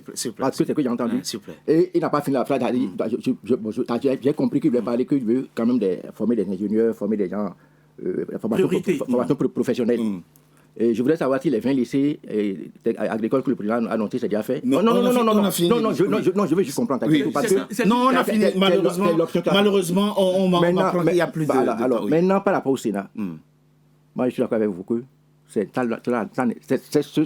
forme de Sénat-là n'existe nulle part au monde, nulle part. Et ça pose véritablement un problème de légitimité. Et quand vous voyez les attributions, parce que vous voyez, quand on dit le Sénat, ça a la consonance, tout le monde sait, dans le monde entier. Ça ne préjuge pas de la qualité du travail qu'ils vont faire, attention. Non, là, on est en train de parler de... Non, mélange pas les choses. Non, mais je sais, mais monsieur le ministre, nous n'avons aucune raison objective aujourd'hui de douter de l'efficacité de cette... Non, ça peut être efficace. Non, ça peut être efficace parce que voilà, le Sénat ne peut pas jouer un rôle exécutif, un rôle législatif et un rôle judiciaire. C'est pas possible, ça n'a pas de sens. Merci, le maître est bien parti pour lancer la séparation des pouvoirs. Maintenant, le maître a dit encore, il semblait dire... Quand il va vous poser la question, si les gens vont être rémunérés, c'est un peu comme si, bon, il a dit que la loi n'a jamais parlé de la rémunération des sénateurs. Donc, de toute façon, dans la mise en acte, dans la mise en œuvre de cette loi, il va y avoir une loi organique. En tout cas, merci. Aujourd'hui, dans la Constitution. Oui. Maintenant, la Constitution, notre Constitution, on est parti de 90, je reviens toujours là-dessus. Et vous pensez que cette Constitution qu'on a révisée dans des conditions qu'on sait, où on a coupé courant, tout ça là, et ça, référendum, tout ça, ça dit, un Sénat où il n'y a pas d'élu. Merci.